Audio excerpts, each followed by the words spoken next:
ছেলের বিয়ে হয়ে গেলে ছেলে আর নিজের থাকে না, বউয়ের হয়ে যায়। কিন্তু মেয়ের বিয়ে হয়ে গেলেও মেয়ে কোনোদিন পর হয় না। এই কথাটা অনেকেই বলেন, কিন্তু একটু ভেবে বলুন তো কথাটা কি ঠিক? আসলে কি জানেন, আপনি যদি মেয়েকে কিছু দেন, তাহলে আপনি মেয়ের কাছ থেকে রিটার্ন কিছু চান না বা আশা করেন না। মেয়ে সুখে থাকলেই আপনি সুখী। আপনি কখনো এটা তুলনা করেন না যে আপনার মেয়ে আপনার চেয়েও ভালো বা সুখে আছে।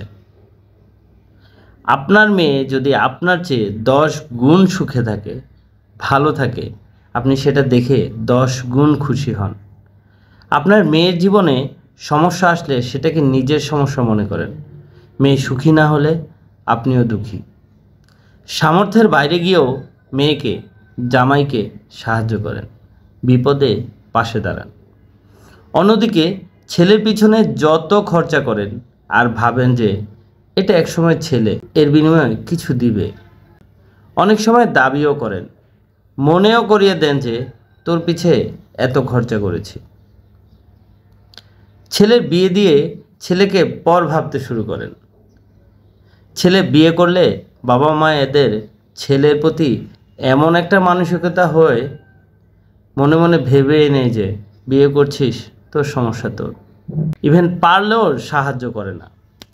অন্যদিকে মেয়েকে সাহায্য করার জন্য রেডি থাকে, সামর্থ্যের বাইরে গিয়েও করে।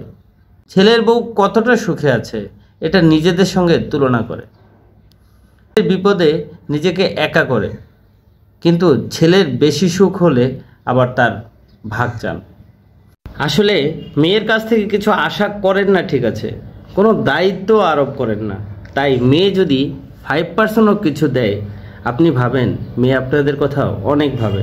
আর এইদিকে ছেলের উপর 100% দায়িত্ব, অনেক কিছু আশাও করেন। এখন ছেলে সেটা দিতে না পারলেও, অথবা 70 থেকে 80% দায়িত্ব পালন করতে পারলেও যেটুকু পারছে না সেটুকু ভেবেই ভাবেন যে ছেলে অনেক খারাপ। মেয়ের পড়াশোনার পর বিয়েতে 10 লক্ষ টাকা দিতে পারলেও বা দিলেও মেয়েকে কখনো পরে বলে না তোর জন্য তোর বিয়েতে 10 লক্ষ টাকা খরচা করেছি। ছেলেকে পড়াশোনার পর ব্যবসা করতে 2 লক্ষ টাকা দিয়েও মনে করিয়ে দেয় বারবার যে ব্যবসা করতে তোকে এত টাকা দিয়েছিলাম। চাকরি পেলেও বলে এত খরচা করে পড়াশোনা করিয়েছি। তো মেয়ের বিয়েতে যত টাকা খরচ হয়, সকালাত করে ছেলের বিয়েতে কি অতটা খরচ বা সকালাত করে? আচ্ছা বলেন তো, মেয়ে জামাইকে যতটা সম্মান, গুরুত্ব, ভালোবাসা দেয়, ছেলের বউকেও কি এতটা সম্মান বা গুরুত্ব, ভালোবাসা দেয়? মেয়ের বাচ্চাদের যতটা ভালোবাসে, ছেলের বাচ্চাদের কি অতটা ভালোবাসে? আসলে ছেলের সঙ্গে বাবা মায়ের সম্পর্কের একটা বড় স্বার্থ থাকে। আমি আসলে দুঃখিত, আমি কাউকে কষ্ট দেওয়ার জন্য বা কাউকে ছেলে বা মেয়ের পার্থক্য বোঝানোর জন্য আসলে ব্যাপারটা শেয়ার করি নাই। আমার কাছে ব্যাপারটা এরকম মনে হয়েছে যে আসলে এখনও আমাদের সমাজে এরকম কিছু মানুষ থাকে। তো সব বাবা মারাই ভালো, ইভেন সব বাবা মাই চায় তার ছেলে সন্তান ভালো থাকুক, সুন্দর হোক আমাদের সবার জীবন। আল্লাহ হাফেজ।